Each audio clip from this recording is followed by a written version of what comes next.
The night had been quiet for me, but restless at the same time.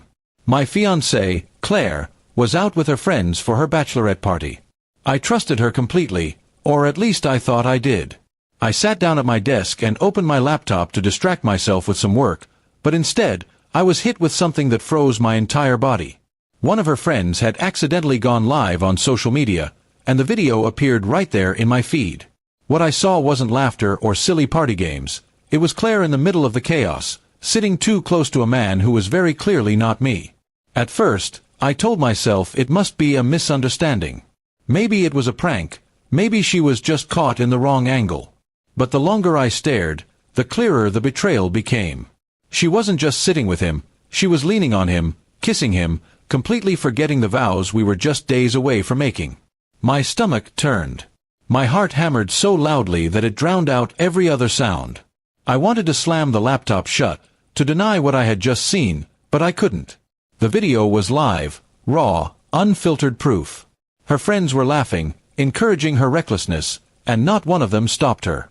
That was the moment I realized, the woman I was about to marry wasn't who I thought she was. The life I had been building in my head was collapsing, brick by brick, right in front of me. I didn't sleep that night. I just sat in the dark, staring at the ceiling, rehearsing everything I would say the next day. There were tears, but not the kind I expected. They weren't from heartbreak as much as from anger at myself for ignoring all the small signs before. Claire had always been a little careless with boundaries, brushing off flirtations as harmless fun. I had chosen to trust her. Now I saw where that trust had led me. When she finally came home early in the morning, still smelling of alcohol and perfume, she walked in smiling, pretending nothing was wrong. She threw her purse on the couch and said, "What a night! I can't wait for the wedding." Her voice was light, but I couldn't match it. I just looked at her, silent, my arms crossed. "Something wrong?" she asked, her tone suddenly more cautious. I took a deep breath and turned the laptop around. The video was still saved online. I pressed play. Her face drained of color instantly. She didn't need me to explain. She knew exactly what this was. The smile she had walked in with disappeared, replaced with sheer panic. "Wait, I can explain," she stammered, reaching for the laptop, but I pulled it away. "It was just the drinks. It didn't mean anything. I swear it was a mistake. A mistake," I said quietly, though my voice trembled with restrained rage. "You were with him the entire night. You weren't thinking of me, of us, of our vows. Tell me, was all of this a mistake too?" Her excuses tumbled out one after another. She blamed the alcohol, the peer pressure, even her friends for setting the mood. But none of it mattered. Trust, once shattered, doesn't come back with a flimsy excuse. I told her flatly, "The wedding's off."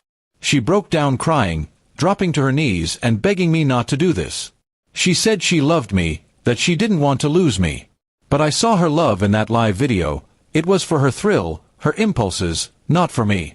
I wasn't about to tie myself to someone who could betray me so easily and then lie to my face. The next morning, instead of sending out wedding invitations, I called my family and hers. I told them the truth.